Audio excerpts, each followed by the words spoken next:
तो हेलो मेरे प्यारे साथियों, तो आज मैं आप सबके लिए बायो सेवर्ट का नियम बताने वाला हूं जो आपके बोर्ड एग्जाम में सबसे ज़्यादा बार पूछे जाते हैं। जो आपके बायो सेवर्ट का नियम है आपके बोर्ड एग्जाम में सबसे ज़्यादा लगभग हर साल ही आपके बोर्ड एग्जाम में ये नियम आपके पूछे जाते हैं। जैसे कि यहाँ पर आप लोग को दिख रहा होगा कि ये जो है 2013, 14, 15, 16 आपका लगातार ही आपके बोर्ड एग्जाम में सभी सेटों में लगभग आपके पूछे जाते हैं। तो आप लोग को इस प्रश्न को अच्छे तरीके से तैयार रखना है क्योंकि ये प्रश्न आपके 5 और 4 नंबर में पूछे जाते हैं। तो चलिए हम लोग इसके अच्छे तरीके से इसके नियम, इसके जो है आप लोग को इनके शर्तों को समझ लेते हैं कि बायो सेवर्ट ने क्या नियम दिया और इन्होंने क्या शर्त दिया जिससे इन्होंने बायो सेवर्ट का नियम कहा गया। तो यहाँ पर देख लेते हैं सबसे पहले कब इसके नियम का आविष्कार किया बायो सेवर्ट ने। तो यहाँ पर देख लीजिए कि सबसे पहले यहाँ पर देखेंगे आप लोग को दिख रहा होगा कि बायो सेवर्ट सन 1820 ईस्वी में क्या था कि सन 1820 ईस्वी में फ्रांस के एक वैज्ञानिक थे बायो सेवर्ट ने एक नियम दिया।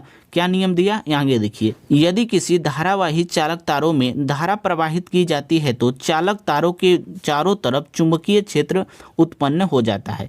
यदि किसी धारावाही चालक तार में धारा प्रवाहित की जाती है तो चालक तार के चारों तरफ चुंबकीय क्षेत्र उत्पन्न हो जाती है। तो बायो सेवर्ट ने क्या नियम दिया आपको समझ में आ गया होगा। उसके बाद यहाँ पर आगे इसके जो है इसके नियम को आगे देख लेते हैं। इसके नियम के जो सूत्र निकाला था उसको हम लोग समझ लेते हैं। तो यहाँ पर देखिए कि सबसे पहले लिखेंगे माने में। सबसे पहले माना लिखना जरूरी है क्योंकि आपका एग्जामिनर यही सब आपके सबसे पहले तो देखते हैं। तो यहाँ पर देखेंगे कि माना में लिखेंगे आप लोग क्या लिखेंगे यहाँ पर अच्छे तरीके से देख लीजिए कि माना एक धारावाही चालक तार है जिसके सूक्ष्म लंबाई dl है। एक धारावाही चालक तार है यहाँ पर दिख रहा होगा जिसके सूक्ष्म लंबाई dl है। क्या है dl है। और इसका आगे देखिए कि dl से r दूरी पर एक बिंदु p है। इस r दूरी पर क्या है एक बिंदु p है। क्या है p है।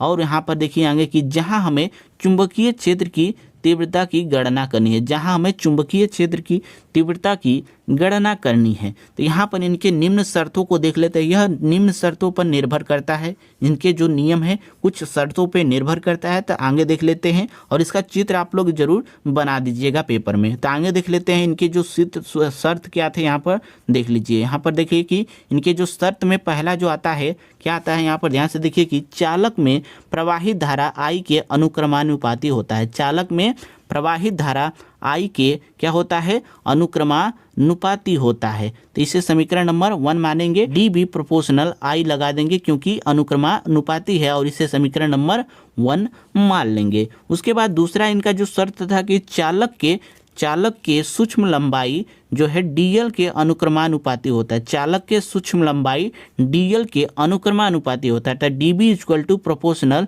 क्या हो जाता है dl। इसे समीकरण नंबर 2 मान लेते हैं। उसके बाद इनके जो तीसरा जो शर्त था यहाँ पर ध्यान से देखिए कि तीसरा शर्त था कि चालक तार का लंबाई तथा बिंदु P को मिलाने वाली रेखा के ज्या के अनुक्रमानुपाती होता है। चालक तार की लंबाई और यहाँ पर आगे है कि बिंदु P को मिलाने वाली जो रेखा है उसके ज्या के अनुक्रमानुपाती होता है। तो यहाँ पर DB प्रोपोर्शनल साइन थीटा हो जाएगा। ज्या मतलब साइन थीटा और इसे समीकरण नंबर 3 मान लेते हैं। उसके बाद यहाँ पर देखिए कि लास्ट जो इन्होंने शर्त दिया था कि बिंदु P तक की दूरी R के व्युत्क्रमानुपाती होती है। बिंदु P तक की दूरी R के व्युत्क्रमानुपाती होती है यानी कि DB प्रोपोर्शनल 1/r² होता है और इसे समीकरण नंबर 4 मान लिया जाता है। तो आपको चारों समीकरण समझ में आ गए होंगे। तो उसके बाद आगे देखिए आगे क्या करते हैं आप लोग अच्छे तरीके से देखिए कि आगे क्या किया जाता है।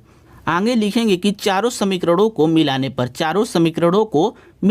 समीकरण 1, 2 यहाँ पर दिख रहा होगा कि समीकरण 1, 2 आपको चार जो समीकरण था उन चारों समीकरणों को मिलाएंगे तो उसके बाद क्या हो जाता है DB proportional I dl sine theta upon में r² हो जाता है। तो इसको जब प्रोपोर्शनल हटाया जाता है तो DB इक्वल टू हो जाता है K और इसके जगह पर प्रोपोर्शनल हटाते हैं तो DB इक्वल टू K हो जाता है। और ये जो था हम लोग का I dl साइन थीटा वो हम लोग का वैसे ही रह जाता है अपान में r² है। उसके बाद यहाँ पर देखते हैं जो के का मान होता है, के का जो मान होता है d B equal to mu naught upon में 4 पाई होता है, और इसका जो सूत्र हो जाता है आई d l sine theta upon में आर स्क्वायर। तो यही आपका जो है फाइनल आपका सूत्र निकल के आ जाता है बायो शोवर्ट के नियम का, ये फाइनल आपका सूत्र निकल के आ जाता है। B equal to mu naught upon में क्या होता है 4 pi I d l sine theta, और अपान में क्या होता है आर स्क्वायर होता है। तो आप लोग को अच्छे तरीके से समझ में आ गया होगा कि जो बायो शोवर्ट का नियम है, आपको अच्छे तरीके से समझ में आ गया होगा कि बायो शोवर्ट का नियम आप लोग को